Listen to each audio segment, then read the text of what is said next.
Hasil Timnas Indonesia U23 versus Turkmenistan kalah 1-4, skuad mewah Sinteyong ganyang balik. Dan di informasi selanjutnya, kualifikasi Piala Asia U23 2024, pelatih Thailand ogah setengah-setengah bisa kirim Malaysia pulang kampung dengan hampa. Dan di yang terakhir, sudah temui Erick Thohir, ternyata Jay Itzes belum mulai proses naturalisasi.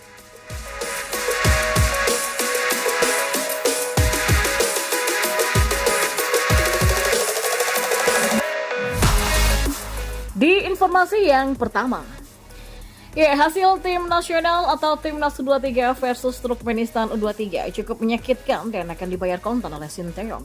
Sinteyong punya skuad mewah Timnas Indonesia U23 untuk menghapus sejarah buruk hasil lawan Turkmenistan. Hasil Timnas Indonesia U23 dalam rekor pertemuan dengan Turkmenistan menguntungkan lawan. Kali ini keadaannya bisa saja berbalik. Timnas U23 kalah telak dalam 2 kali pertemuan terakhir lawan Turkmenistan U23. 2 laga masing-masing dengan skor kelelahan 1-3 dan 0-1 Timnas Indonesia U23 dari Turkmenistan. 2 laga dengan agregat 1-4 ini terjadi pada Pra-Olimpiade 23 Februari 2011 dan 9 Maret 2011. Sinteyong berpeluang mengaburkan catatan Turkmenistan U23 pada kualifikasi Piala Asia 2024. Timnas Indonesia berada satu grup dengan Taiwan dan Turkmenistan.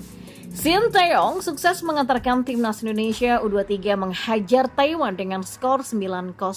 Skuad mewah Sinteyong mengkombinasikan pemain di Timnas Senior dan orbitan muda Timnas U23 cukup berhasil. Selanjutnya, Timnas Indonesia U23 tinggal mengalahkan Turkmenistan U23 pada laga Selasa 12 September 2023. Sinteyong cukup membawa Timnas Indonesia dengan hasil imbang lawan Turkmenistan agar lolos ke Piala Asia U23 2024. Dengan skuad mewah Sinteyong, hampir mustahil mereka hanya ingin bermain imbang. Di sisi lain, Turkmenistan juga masih berpeluang lolos bila bisa mengalahkan Timnas Indonesia. Sinteyong tentu punya strategi alternatif untuk membendung Turkmenistan. Dan seperti diketahui, Timnas Indonesia U23 banyak diisi oleh pemain yang punya jam terbang di skuad senior. Belum lagi ditambah setidaknya 3 pemain keturunan yang cukup berkontribusi menggandakan Taiwan 9-0. Mereka yakin Elkan Bagot, Rafael Struijk, dan Ivar Jenner.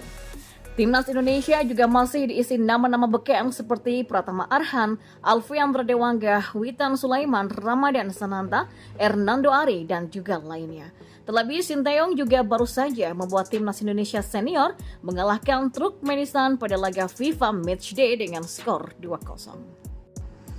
Lalu di informasi yang kedua, pelatih Timnas U23 Thailand Isyara Sritaro ogah setengah-setengah menghadapi Malaysia di Grup H kualifikasi Piala Asia U23 2024.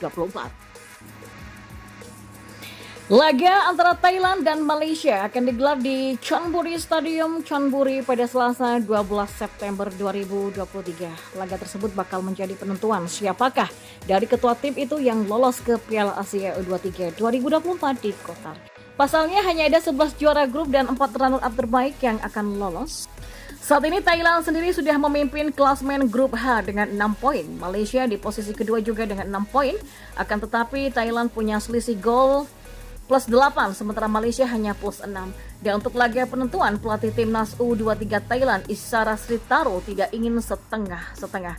Ia akan menggunakan pemain terbaiknya dan terlengkap untuk memenangkan pertandingan. Bahkan ia tak ingin melakukan rotasi.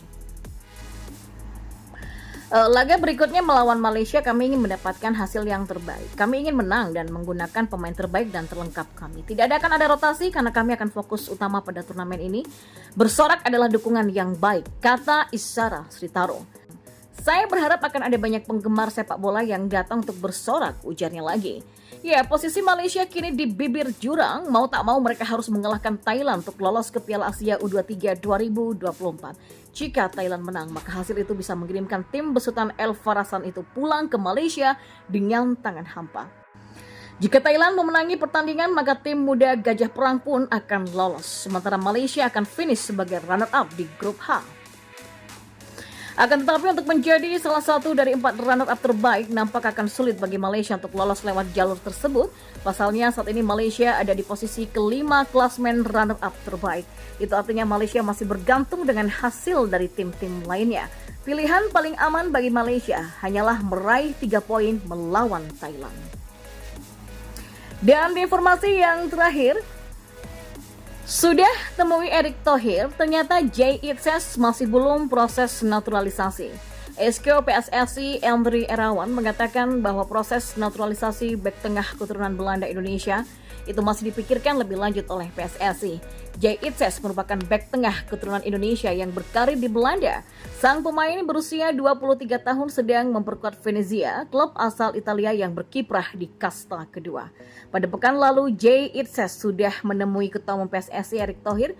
Namun begitu, Andri Erawan mengatakan bahwa belum ada proses apapun untuk rencana naturalisasi Jay Itzes. Ya itu juga belum, baru pemikiran awal dari Pak Ketua Umum. Jadi masih belum ada proses sama sekali, kata Andri. Pria yang juga menjabat sebagai manajer timnas Indonesia itu juga belum bisa memastikan apakah Jay bisa menjadi bagian dari skuad asuhan Sinteyong pada Piala Asia 2023 mendatang. Ajang itu sendiri bakal berlangsung di Qatar pada 12 Januari sampai dengan 10 Februari 2024 nanti. Ya masih belum tahu lah, insya Allah, tapi iya kami belum tahu perkembangan seperti apa. Nanti ada teman-teman di Esko yang akan mengurusnya, ujarnya. Andri Erawan tidak menampik soal peluang Jay Itzes yang akan dinaturalisasi. Namun pihak PSSI masih perlu melihat terlebih dulu tentang pemain keturunan yang dinaturalisasi agar sesuai dengan kebutuhan timnas Indonesia. Ya mungkin, tapi masih belum ada gambaran. Sebab kami masih mencari yang terbaik ya untuk menutupi kekurangan-kekurangan yang ada di timnas kita.